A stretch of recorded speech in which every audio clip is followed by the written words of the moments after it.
నమస్తే, నేను సిరి. బొమ్మరిల్లు భాస్కర్ ఇంకా సిద్ధు జొన్నలగడ్డ గారి కాంబినేషన్లో జాక్ అనే సినిమా వస్తుంది. సో ఈ సినిమా ఎలా ఉంటుంది ఏంటి, ఎందుకంటే బొమ్మరిల్లు భాస్కర్ అంటే మనకు అందరికీ తెలిసిందే. ఆయన సినిమాలో ఒక ఎమోషన్ అనేది ఉంటుంది, ఫ్యామిలీ ఎమోషన్, లవ్ దీనికి సంబంధించి చాలా వరకు ఉంటుంది. కానీ మరి జాక్ మాత్రం దానికి భిన్నంగా ఉన్నట్టు అనిపిస్తుంది. సో మరి ఈ సినిమా ఎలా ఉండబోతుంది ఏంటి, అండ్ ఇప్పుడైతే ట్రైలర్ అయితే రిలీజ్ అయింది. సో ఆ ట్రైలర్ చూస్తే మాత్రం మస్తు మజా అయితే వస్తుంది. సో దీనికి సంబంధించి మరిన్ని విషయాలు మనకు తెలియజేయడానికి మనతో పాటు ఉన్నారు ప్రముఖ సీనియర్ జర్నలిస్ట్ యజ్ఞమూర్తి గారు. నమస్కారం సార్. నమస్తే Siri. Sir, Jack April 10th release అవబోతుంది. ఇప్పుడైతే ట్రైలర్ రిలీజ్ అయింది. అండ్ బొమ్మరిల్లు భాస్కర్ గారు దీని డైరెక్టర్ అంటే నేనైతే నమ్మలేకపోతున్నాను సార్. అండ్ సిద్ధు జొన్నలగడ్డ గారి అంటే మనము ఏదైతే ఈ సినిమా మనం చూసామో, డీజే చూసిన తర్వాత, టిల్లు స్క్వేర్ చూసిన తర్వాత అసలు ఆయన కామెడీ అనే టైమింగే అసలు డిఫరెంట్ ఉంది. సో ఈ సినిమా ఎలా ఉండబోతుంది ఏంటంటారు అసలు? మనం ఇప్పుడు ట్రైలర్ వచ్చింది, ట్రైలర్ తోటి ఆ సినిమా ఎలా ఉండబోతుంది అనే విషయాన్ని కొద్దిగా టేస్ట్ చూపించారు. ఆ క్యారెక్టరైజేషన్ కానీ ఏంటి, సో సిద్ధు ఏమైనా కొత్తగా కనపడతాడు డిఫరెంట్గా, అంటే పాత్ర పరంగా డిఫరెంట్గా కనిపించాడు. కానీ అతని బాడీ లాంగ్వేజ్ సేమ్ అట్లానే టిల్లునే కంటిన్యూ చేసినట్టుగా అనిపించింది. ఆ డైలాగ్ చెప్పే విధానం కానివ్వండి, ఆ బాడీ లాంగ్వేజ్ అంతా కూడా దాన్ని అలాగే క్యారీ చేసినట్టుగా మనకు అనిపిస్తూ ఉంది.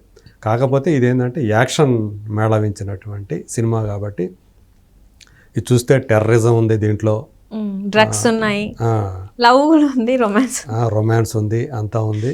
సో ఇతను కూడా జాక్ అనేది ఇతను కూడా ఏమన్నా అంటే రివీల్ చేయాలి, ఇతని క్యారెక్టర్ ఏంటి, ఇతను ఎవరి కోసం పని చేస్తాడు ఏంటి అనేది చేయలేదు. అంటే సమాంతరంగా అవతల ఇంకొక ఇంటెలిజెన్స్ డిపార్ట్మెంట్ ఉంది, వాళ్ళు ఒక ఆపరేషన్, టెర్రరిస్ట్ని పట్టుకునే ఒక ఆపరేషన్లో ఉన్నారు. ఆపరేషన్ పేరు కూడా అందులో చెప్పారు, రెడ్ థండర్ అని. దాని మీద కూడా జోక్ వేసాడు, చండాలంగా థండర్ ఎక్కడైనా రెడ్గా ఉంటుంది అని చెప్పేసి. సో ఈయన జాక్ సర్ అంట, అందుకని ఈయన కూడా ప్రకాష్ రాజ్ కూడా జాక్ సర్ అని కావాలి అంట. అంటే ఇతను కూడా ఒక మిషన్ నిమిత్తం నియమితుడైనటువంటి ఒక ఏజెంట్ లాగా అనిపిస్తున్నాడు. మరి ఎవరి తరపున, వాళ్ళకంటే నువ్వైతే వచ్చేస్తావరా టైంకి, మేకంటే మీటింగ్లు ఉంటాయి, ప్రైమ్ మినిస్టర్ నుంచి పర్మిషన్ కావాలి, చాలా ప్రోటోకాల్స్ ఉంటాయి, అందుకని మేము వచ్చేటప్పటికి లేట్ అవుతుంది అన్నట్టుగా ప్రకాష్ రాజ్ చెప్పటం. సో మొత్తానికి ఒక మిషన్కి, టెర్రరిస్ట్కి సంబంధించినటువంటి వాళ్ళని పట్టుకునేటువంటి ఒక మిషన్ని ప్రకాష్ రాజు బృందానికి అప్పచెప్తారు అనేది తెలుస్తూ ఉంది. అందులో రవి ప్రకాష్ కూడా మనకు కనిపించాడు. ఇంకో పక్క చూస్తే ఇతనికి ఆ ఉద్యోగంతో పాటు జాక్కి ఒక ఫ్యామిలీ కూడా, అంటే తండ్రి సీనియర్ నరేష్ కనిపించాడు. అక్కడ కూడా కొంచెం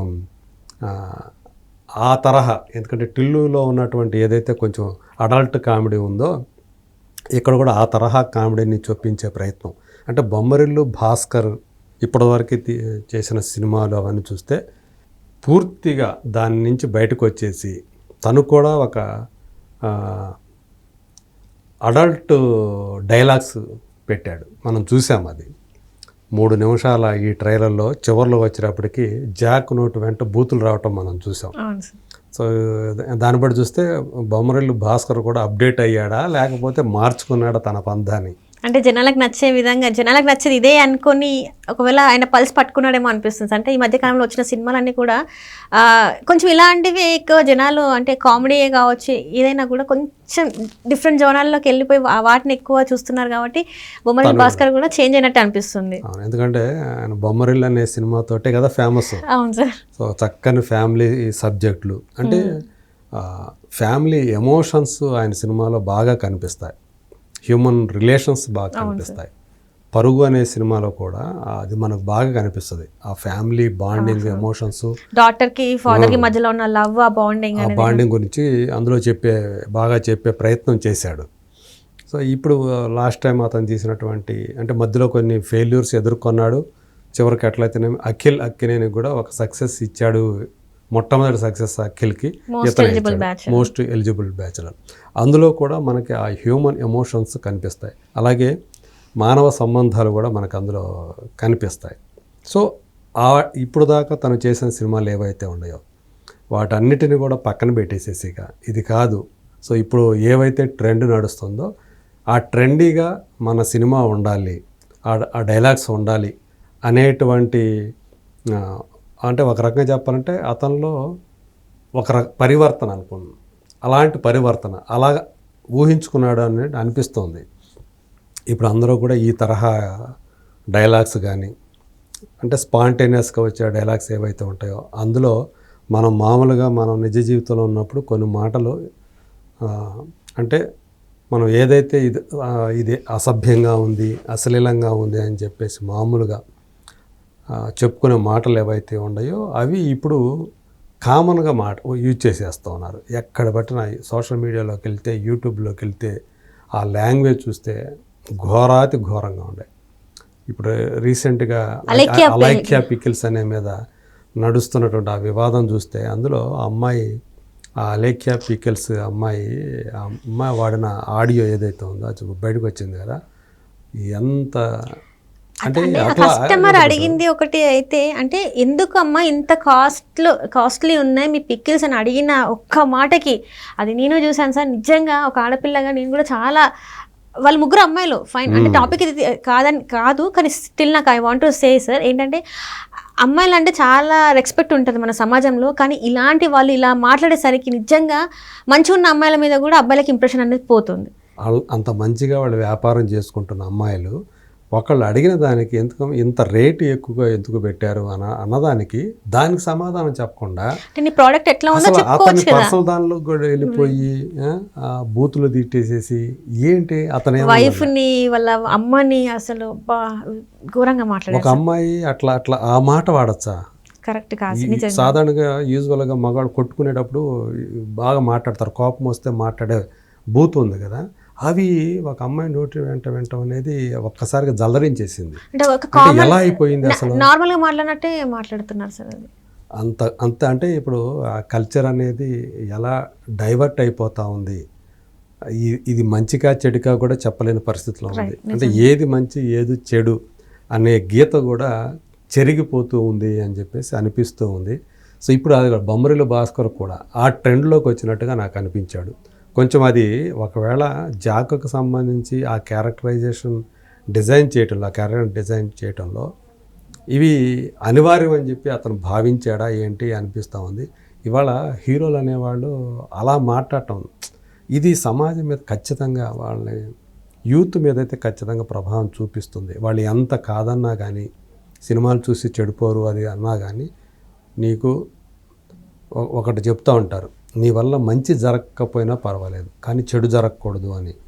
ఒక్కళ్ళు దాని గురించి ప్రభావితమైన దాని కారకుడు నువ్వే అవుతావు కదా. సో దాన్ని ఒక హీరోలే మనం సాధారణంగా అందరం కూడా జనంలో ఉండేవాళ్ళందరూ కూడా హీరోని అభిమానిస్తూ ఉంటారు. టిల్లుతోటి తను మంచి క్రేజ్ సంపాదించుకున్నాడు యూత్లో. ఇప్పుడు అతనికి కూడా అభిమానులు అనేవాళ్ళు ఏర్పడతారు.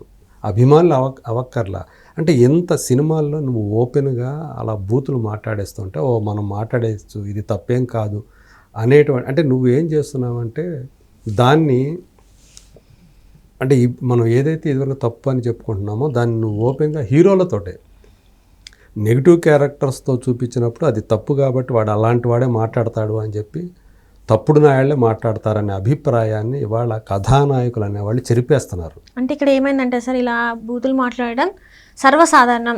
నార్మల్ లాంగ్వేజ్ అనేది చాలా వరకు యూతే కాదు సార్, చాలా వరకు అందరు నార్మలైజ్ చేస్తున్నారు. ఇది ఇది ఏముంది, ఈ మాట అంటే ఏముంది అన్న కాడికి వచ్చేసింది. ఇందులో తప్పే ఉంది, అందరూ మాట్లాడేస్తున్నారు కదా, జనం మాట్లాడేదే కదా చూపిస్తున్నారు అని అంటున్నాను. కానీ దాని ఎఫెక్ట్ ఎంత ఉంటుంది? నువ్వు సినిమాలు అలా పెడితే ఒక కథానాయకుడికి మనం ఇక్కడ ఎందుకంటే పుష్ప క్యారెక్టరైజేషన్ మీద కూడా చాలా విమర్శలు వచ్చాయి. ఎందుకంటే తను ఒక నెగటివ్ క్యారెక్టర్ది, ఒక స్మగ్లర్ కదా. సో దాన్ని హీరో మార్చి చూపించడం వల్ల ఖచ్చితంగా సమాజం మీద ప్రభావం ఉంటుంది. ఎంత గొప్పగా కలెక్షన్స్ వచ్చాయని చెప్పుకున్నప్పటికీ కూడా ఆ క్యారెక్టర్ ద్వారా నువ్వేం చెప్పావు, నీ ఫ్యాన్స్ నువ్వెంత ఇచ్చేసి ఉంటావు. ఇది కనుక ఆలోచిస్తే ఖచ్చితంగా చేయరు అది. అట్లా కనీసం డైరెక్టర్ చెప్తారు, బాబు ఇది కాదు అని చెప్పేసి. సో అట్లా ఇప్పుడు చూస్తే ఈ నార్మలైజ్ అవటంలో ఈ బూతులు అనేవి విలన్లు హీరోలు అవటం అనేది మామూలు విషయంగా మారిపోతున్నది. సో ఇవి గనక డైరెక్టర్లు కనుక కొంచెం అట్లీస్ట్ మినిమం ఆ బాధ్యత తీసుకోవాలి. మన దాంట్లో మనం ఇవి గనక పెడితే అవి ఎఫెక్ట్ అవుతాయి, మనం చెడు చెప్పినట్లు అవుతాము, చెడు చూపించినట్లు అవుతామని కనుక వాళ్ళు కనుక ఆ కొంచెం ఆ సెన్స్ తోటి కనుక ఉంటే కనుక ఇలాంటి పరిహరించుకోవచ్చు. ఆ బూతు లేకుండా చేయలేమా?